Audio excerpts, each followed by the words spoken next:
Next at 10, it's the end of the road for Cavalier basketball as the quest for an NIT crown was ended by Iowa.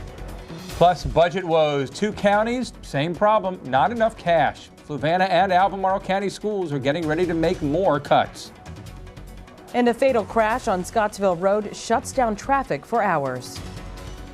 Live in high definition from the area's most experienced news team.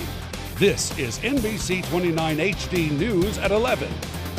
We begin tonight in Albemarle County, where police are investigating a fatal crash on Scottsville Road near Vintage Market. Police say a work truck ran head-on into a tree and then caught fire.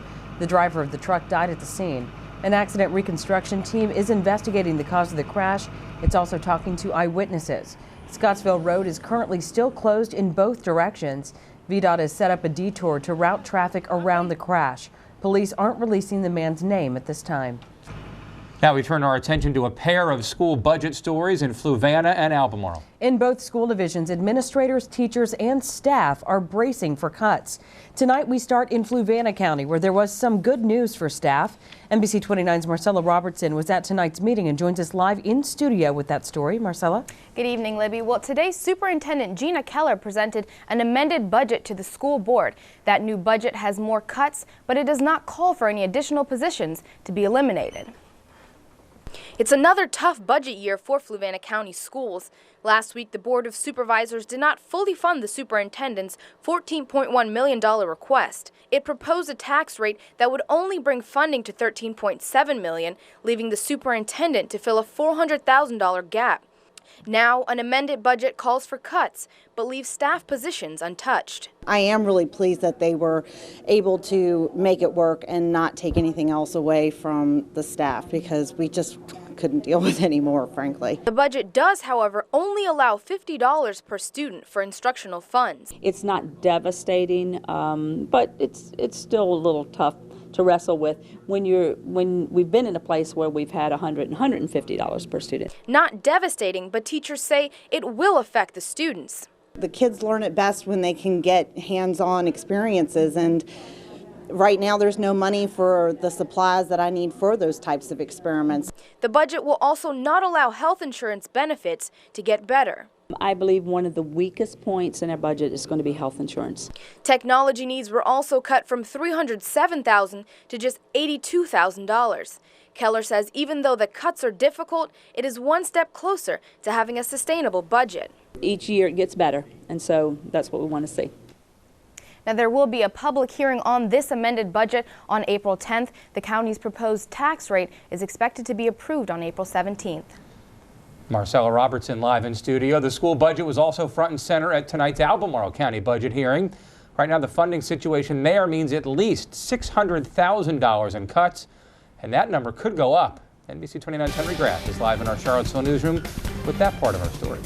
Steve, good evening. Yeah, the budget for Albemarle County covers all aspects of county government, but tonight the fight came down to the tax rate and school funding. That reflects the increase. A less than stellar turnout for Albemarle's final hearing on the budget, but those who spoke out had quite a fight in them. This is the same old song I have heard for years. Our obligation as a community is to our children. Supervisors have proposed a tax rate increase by 0.4 cents. That would cut the school division's $1.2 million budget shortfall in half. We cannot continue to fund and fund and fund and fund and fund without a stronger effort to make difficult cuts in difficult financial times to balance these things. Those speaking out on either side of the issue were evenly split. Those against the tax bump said they're already taxed enough, and a yearly school division budget surplus does not help the cause. What about that overage? Year after year, I've been here 12 years, every year there's overages in the school budget, but there's a parade in front of you. More money, more money. School leaders say if they have to cut $500,000 from the budget, 9 teaching positions will likely be on the chopping block from the middle and high schools, as well as cuts to programs and services for at-risk students. Your investment in education has been money well spent. Supervisors will have the final say on the tax rate and the budget money, though at this point they are split on the tax rate issue. The tax rate will be set and the budget will be adopted coming up on April 3rd. Henry Graff live in our Charlottesville newsroom tonight. Thank you, Henry. The Western Bypass will have a slightly different route to preserve an historic African-American cemetery. A VDOT spokesperson tells NBC 29 they're making this change out of respect for the Salmons family. No specific realignment designs are available yet. VDOT says the cemetery will be preserved intact within the right-of-way and outside the construction limits, and that they'll provide access to the site for the family after the road work is done. Well, it's hard to picture what the city of Charlottesville may look like in the year 2040, but members of the Charlottesville-Albemarle Metropolitan Planning Organization are already starting to envision the future. Tonight, they looked at things like wider lanes, new lights, or different bus routes. Albemarle County Supervisor Dwayne Snow says the 250 bypass will need adjustments. Well, it's already becoming crowded, with the traffic that we have, and with the additional build out that's already scheduled. It's obvious that that road is going to fail by the time we get to that point in time. Snow says he hopes this time next year the commission will have a final plan for the projects that are on the table tonight. To Augusta County, where supervisors are looking at a tax increase to help meet the school board's needs.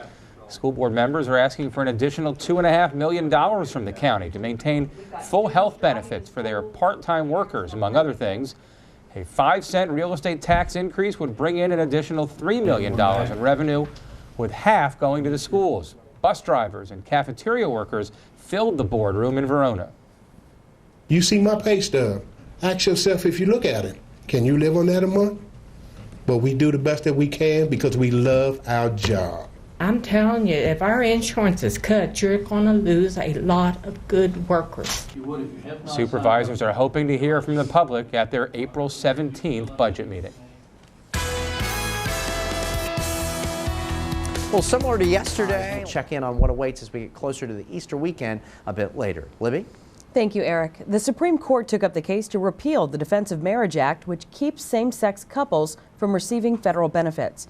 Supreme Court analysts say the justice's questions appear to suggest that the DOMA's days are numbered. Justice Anthony Kennedy, believed to be the swing vote on the panel, suggested states, not Congress, should decide marriage issues.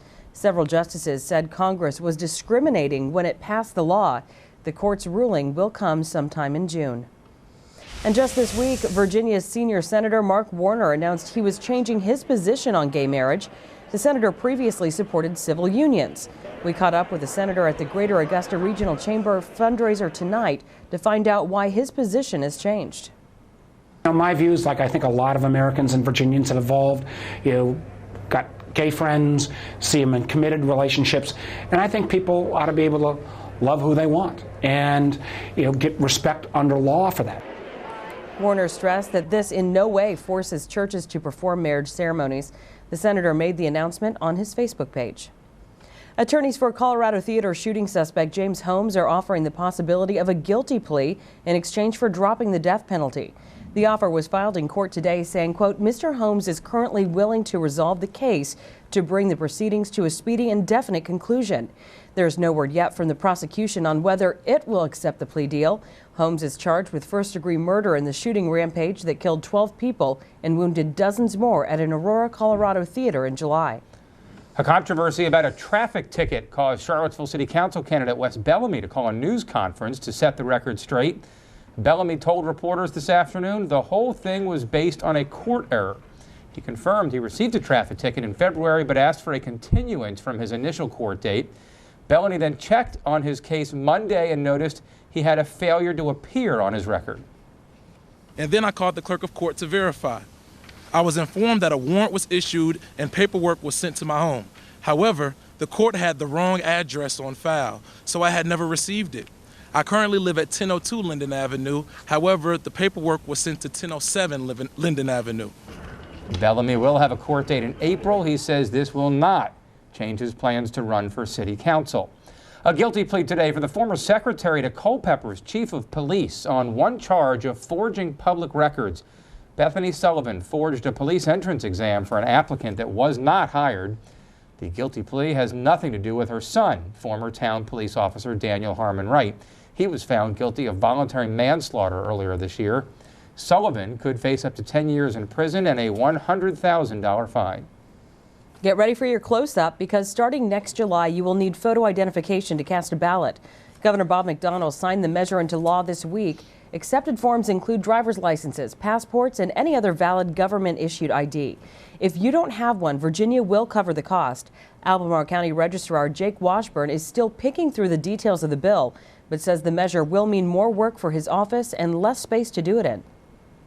We'll just have to see. It's sort of new ground. It'll make it a little more cumbersome because before this we weren't required to, to photograph voters and take their signatures and transfer it to a card. The law still faces review from the U.S. Department of Justice. If approved, the State Board of Elections will roll out photo equipment to all voter registrars in the state and begin an outreach effort to educate voters about the changes. Better cell phone service is on the way for some living in Greene County. At last night's Board of Supervisors meeting, a new Verizon cell phone tower was approved. Board Chair Jim Friedel says the new tower will help improve the cell phone service all the way to Skyline Drive. The tower itself will go up in Lydia on Route 33 between Standardsville and Skyline Drive. The Charlottesville-Albemarle Airport is expanding its security footprint to fence in a treasured tree from Thomas Jefferson's time. Right now, crews are putting up a fence surrounding the 250-year-old Earlysville white oak. The airport admits it rarely enforces no trespassing restrictions for people wanting to take pictures or admire the tree. That's become a growing liability and security issue. The Charlottesville area tree stewards say it's a shame the view won't remain unrestricted. It's really sad that something this valuable to a community is inaccessible. We have also had people that have climbed to the top of it and had tried to get a picture taken that way. So the fact that it's inside of a fence line allows us just a little bit more of a secure environment for those photographers. The fence will include signs with contact information for people who want inside the secure area to see the tree close up. The airport promises it has no plans to cut the tree down. Thousands of people all around the world have their eyes on a newborn horse in Louisa County. And this is more than just an ordinary horse. It has a celebrity lineage. See how the spring foal is bringing attention to wild horse preservation. And look at current numbers at this hour. Middle school students are creating a mini documentary about Central Virginia artists with disabilities. 14 Mountaintop Montessori School students are interviewing 4 artists, including photographer Justin Connor from Very Special Arts. They're working with the movie makers at Charlottesville's Lighthouse Studio over the course of 3 days to research, film interviews, and edit the documentary. Watching the kids interview people who have disabilities has been amazing because the kids are very sensitive and are very curious about how people navigate the world, people who are different from them and have challenges. These students will finish putting together the 5-minute documentary tomorrow. Once it's done, you can watch it by clicking the Lighthouse Studio news link at NBC29.com. A newborn horse in Louisa County is drawing attention around the world. The colt is believed to be the great-grandson of Cloud, a stallion featured in award-winning films. Thousands of followers have watched the colt's mother on the live stream since October, waiting for the special day. Members of the Legacy Mustang Preservation in Louisa County say the new baby can carry on his family's role as an ambassador for wild horses. What he represents to us is being able to spread the word that they're amazing, amazing creatures that are gentle and kind. The new colt may only be a day old, but a documentary crew is already heading out to the preservation this week to capture his first moments. They're so cute at that age. They really are. They grow up so fast, though. The Virginia Cavaliers tonight trying to win a 20th straight game at John Paul Jones Arena. But they ran into a tough NIT opponent from the Big Ten in Iowa. See how it played out next in sports.